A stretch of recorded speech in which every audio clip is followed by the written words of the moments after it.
has blood on his hand. And scared.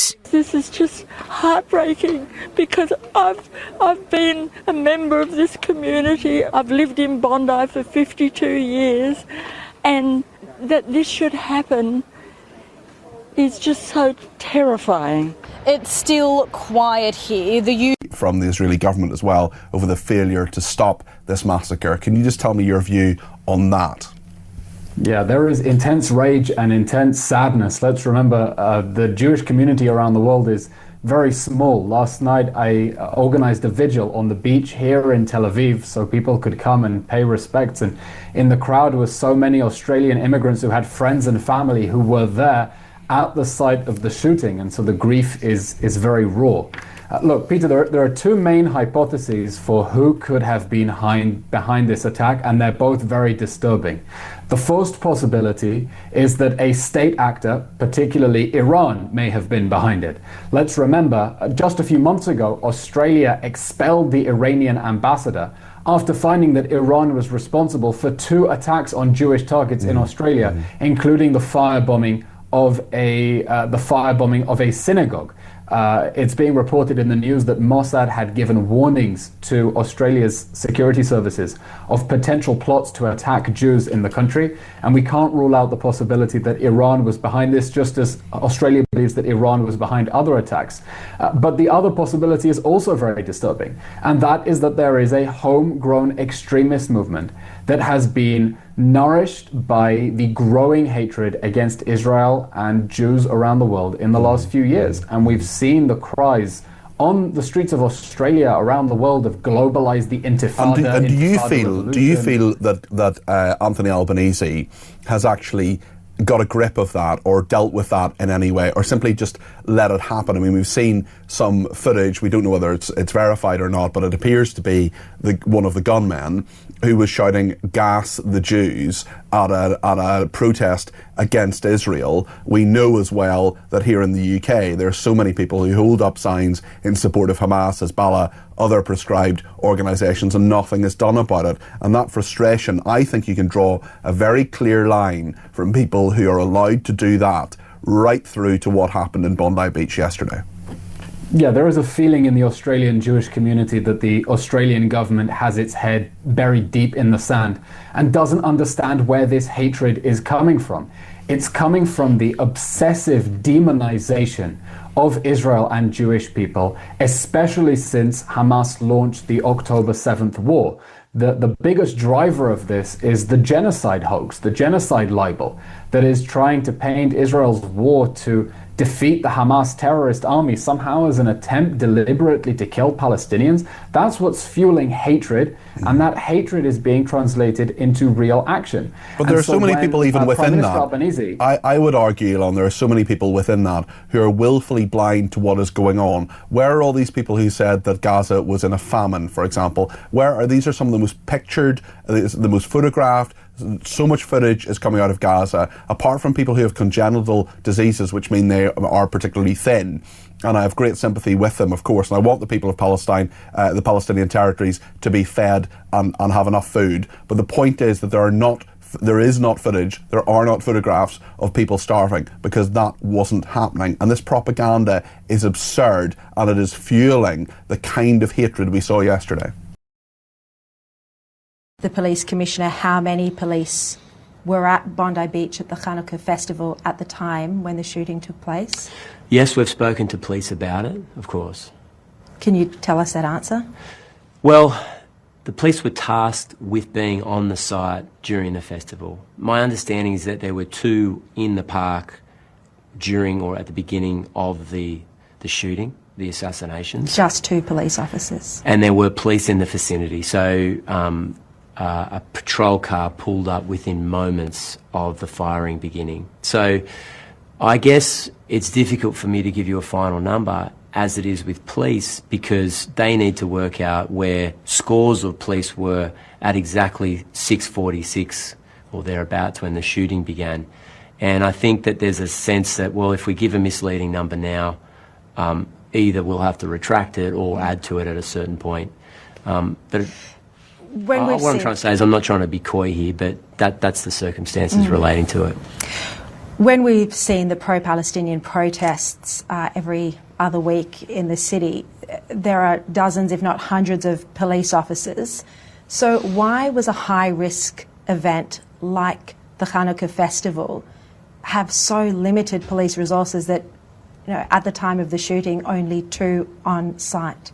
Look, a couple of things, Shari. First of all, the hundreds of police at pro-Palestinian marches are not there to protect the protesters. They're in many cases posted at the Great Synagogue, for example, or Jewish places of business, or to ensure that the route isn't compromised and we don't have another situation where the protest ends up on the forecourt of the Opera House during 2 physically on site and then another cop car pulled up. I mean, 2 on site. That is a horrifying thought, that there was more than 1,000 Australian Jews left so vulnerable, you know, like sitting ducks or lambs to the slaughter, as Alex Richardson put it to me last night. Yeah, look, I understand, of course. I mean, we've had a terrible, terrible tragedy. We've had the murder of Jewish Australians in the eastern suburbs. It's police with only 2 on site. Well, a couple of things. I mean, I think it's important to note that police, obviously, when the shooting began, did engage the shooters.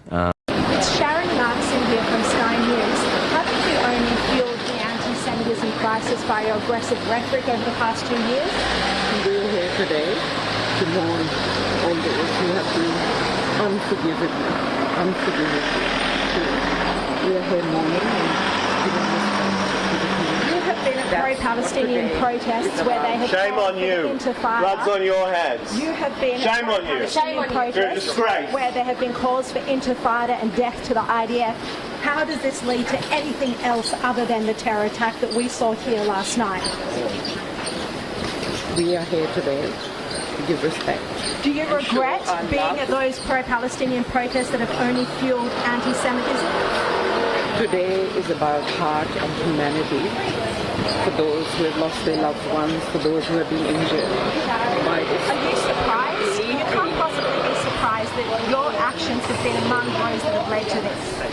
Would you like to apologise to the Jewish community? I am here for support the Jewish community and everyone else Would you like to apologise? who has suffered what has happened here yesterday. That's what I'm What do you here have to for. say? What's ridiculous? Today is a day for grieving, not for politics. We shouldn't be grieving. We shouldn't be grieving. You have stood at pro-Palestinian protests where there have been calls for death to Jews. Enough at all. Members of the Jewish community here today. It's not at all. Will might call you. I don't know. I said that I wasn't exactly sure what's happened, but Let's go.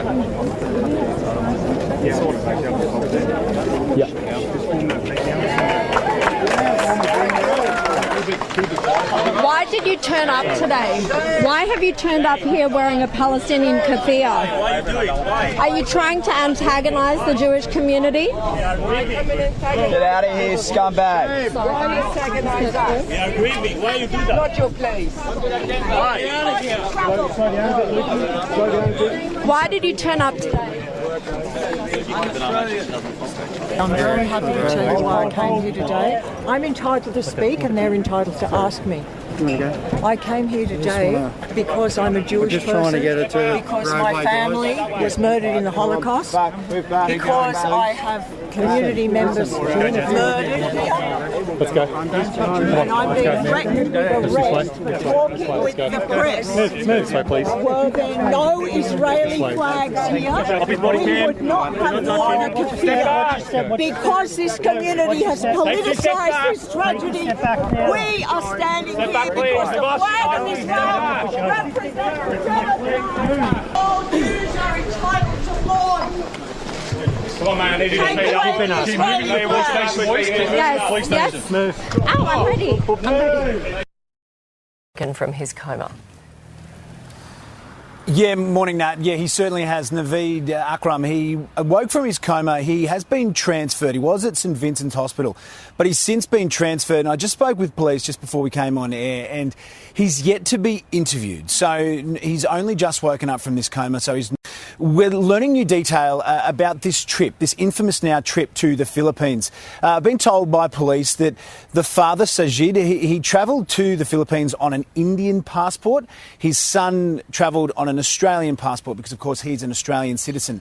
They left on November 1. They arrived back in Australia after leaving on November 28. Now, the reason for their trip, speaking with the AFP, they're hesitant to admit this publicly, but in the south of the Philippines, there are these military-style camps, this well-trodden path, as we spoke about yesterday, for Islamic extremists, for jihadists, for Islamic State in particular, and that is what they're going to be focusing on as well, because coming back to Australia at Campsie, at that Airbnb that we spoke about on Monday morning, where we were reporting from, inside there, it's understood that they've found a video and a manifesto of sorts that the father and son had put together, claiming allegiance to IS, Islamic State. That is what we have allegedly found there, along with some other weapons as well.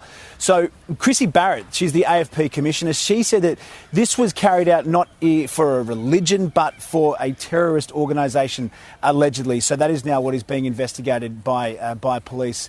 Also, we've received some video of Naveed preaching Islam to young followers, people in Bankstown back in 2019. Take a listen to this video.